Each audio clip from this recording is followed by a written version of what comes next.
দারুণ মজার চিকেন পুরি ভরা আলুর চপ।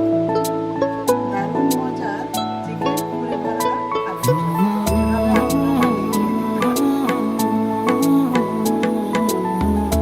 এভাবে আপনারা বানিয়ে